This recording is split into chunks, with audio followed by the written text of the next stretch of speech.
What's going on YouTube? Welcome to another video, and you're joining me here for an upper body bench focused workout. So things are starting to change now as we head into 2026. I'm going to start a playlist for basically every year of lifting. There is going to be some bleed over with some lifts that just, for content's sake, just kind of threw together. But again, timing is kind of irrelevant as long as you're consistently training. That's the goal here, and that's what I'm trying to show here. So dates don't matter, training sessions do. So using this Ohio Power Bar here, this was a new purchase by the gym before I made the transition over here. The other gym that I go to, I do have my own power bar, actually two of them, a couple other bars there too, as well as kilos, which I've transitioned just fully over to just using, the typical, I think these are Rogue calibrated plates, so it's not too much different from what I was using. We do have calibrated plates that I use on the OHP, which I may start using and carrying over here, but it doesn't really matter to me though.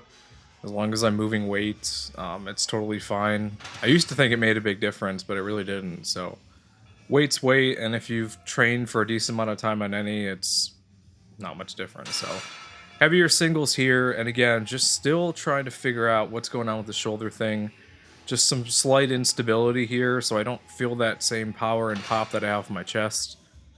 So I'm taking it day by day, and we've got a deload coming up. So those are times where I can really address a lot of those concerns. But anyway, we're still doing what we can do, trying to hit, upper 100s for any time that we're bench pressing. But because of the barbell bench that comes before this, sometimes that shoulder feels unstable. And honestly, I feel a lot of it's just mental. That connection's a little bit different.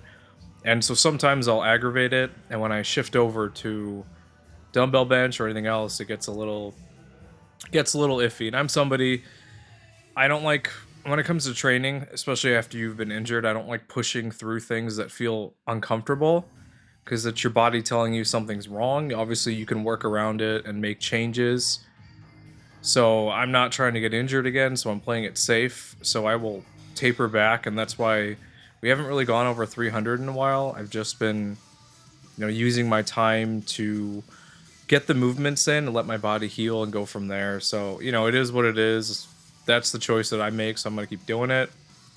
OHP here. We are hitting an inflection point where weight's starting to go up, though, so I'm happy about that. And the literal only change I made when I first came back and was over at pressing, I was using a grip with a thumb over the bar, or wrapped all the way around, essentially. So the opposite of like a suicide monkey grip, and that limited my range of motion. So what I started doing is using a thumbless grip, kind of like a clean grip. And the weight just started moving a lot more smooth than compared to with my wrist. And I think, ironically, wrist mobility is something that is a limiting factor a lot of people don't talk about. And honestly, I feel like I would bench press more with a suicide grip. I mean, that's why they call it suicide. That thumbless grip, because there's less restrictions on generating, torque and things like that. So I don't know. I'm not going to do that. I got to lift safe, but basically that's the whole thing. We're transitioning back over to that grip on OHP, and it's making differences here. And then just, again, a lot of this hypertrophy stuff for chest is not very fun. It's just a lot of compression stuff and not exactly the greatest thing in the world. So here's a pec deck that I've been doing. And fun fact, I've actually never used a pec deck until I came to this gym. I've always done dumbbells for flies or some form of cable crossover, but they have it here. So it's also the first time I've ever done, not in this video, but when I came to this gym, the first time I've ever done a reverse pec deck to hit the rear delt. So that was interesting. And just having more variety is always a good thing in a gym. You can hit similar muscle groups by changing the movement. So you're less restrictive on that. You can kind of cycle things off and just keep things interesting. So super important there. Going into lower body here and squatting. Like I said, we're finally finding some sort of a groove with squats. I'm just finding my balance a little bit better and just moving a little bit more smooth compared to in the past. And I think a lot of that is just not even just the confidence, but being consistent with my movement patterns, and I don't know, things are kind of working out well though. So just made a couple different technical things that I do at the bar that I enjoy, and everyone's going to be different.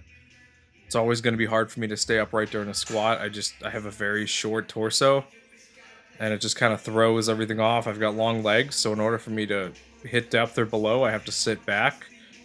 And when you don't have a long torso, you naturally have to come forward to hit depth. Otherwise, you're going to roll forward into your squat. So that's what a lot of people can't seem to understand, though, is proportions are everything when it comes to lifting safely and correctly. People with really long torsos can stay upright, and the more upright you are, the straighter the bar path, the more weight you can move. Anytime, like for me, I have to sit back into a squat, and my chest doesn't collapse, but I will have to kind of go more horizontal than most people. That's not a straight line.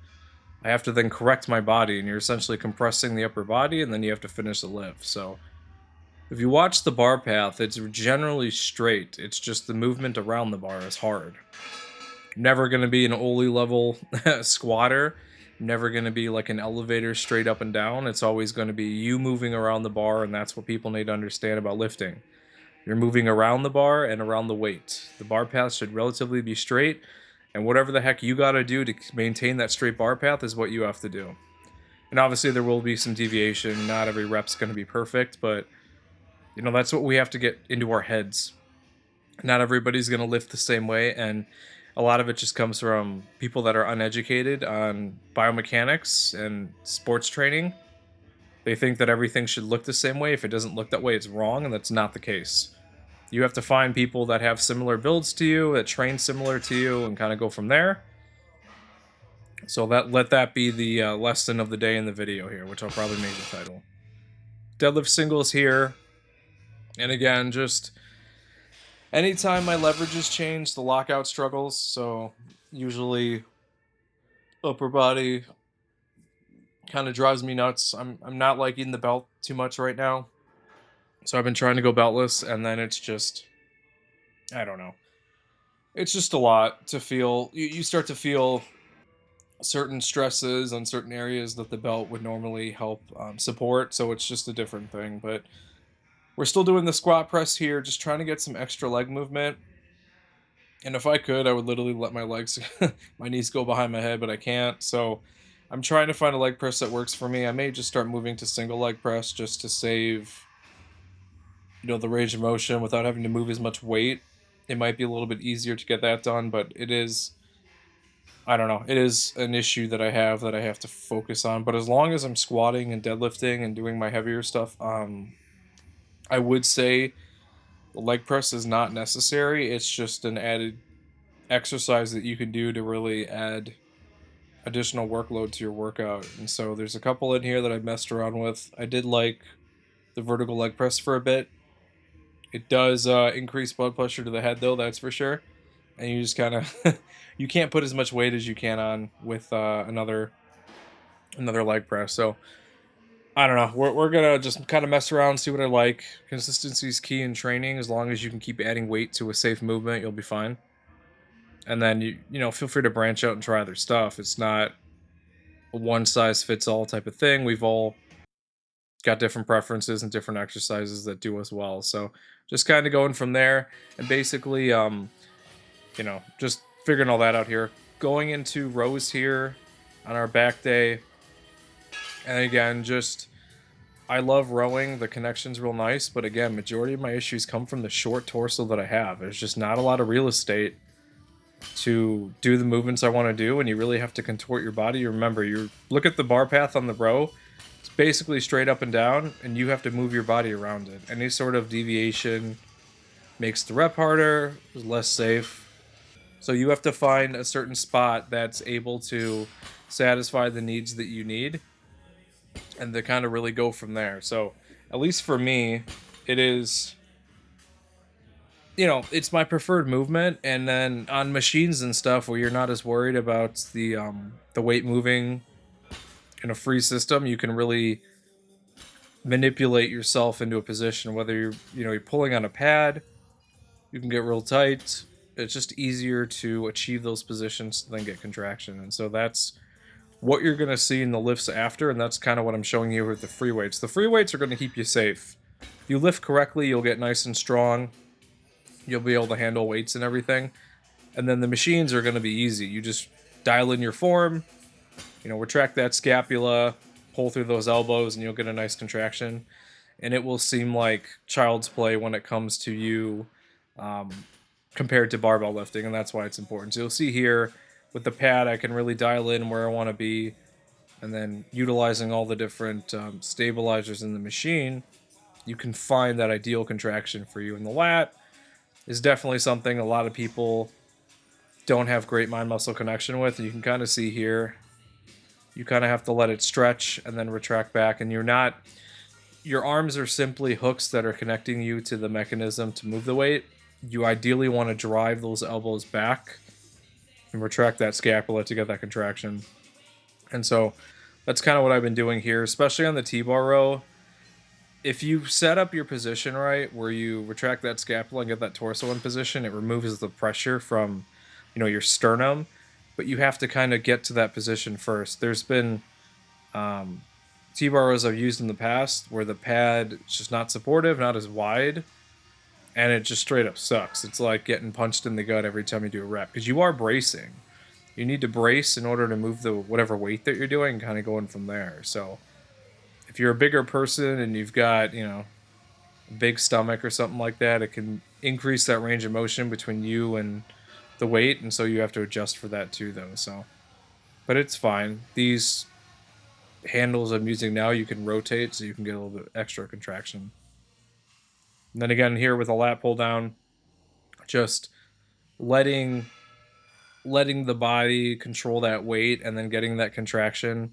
And this one is a little bit more narrow than I would like to use. The other one above this is too wide, so this is kind of the happy medium, but you can see the lats stretching, and then to get a nice contraction, that's kind of the finish of the movement here. And you can kind of see I'm letting myself feel the movement, kind of going from there. I don't really like this pad setting just because it's hard, when you're a certain height or whatever, restrictions, to lock yourself in and get the contraction you want. Also, fatigue and stuff setting in too. So low row here, and I think honestly I'm probably going to get rid of this movement. I'm finding with the injury that anytime I pull with an underhand grip, I don't know if anything structurally is happening, it just does not feel good. And obviously you protect the bicep with more of that overhand grip, so you're not supinating and putting that bicep into a little bit more of a position where it's activated more. It's a strange feeling, and it's kind of hard to explain, but that's the workout there. More to come. We're heading into 2026. Got some big lifts coming. Like, comment, subscribe. See you in the next one.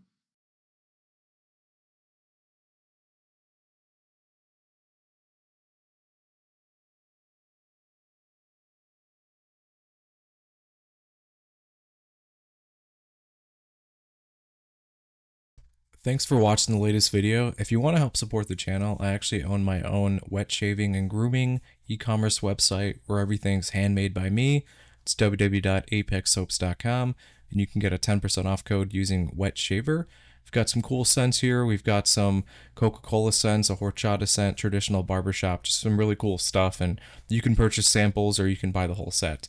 If you have any questions, feel free to reach out via email. Be quick to respond. Thanks for watching.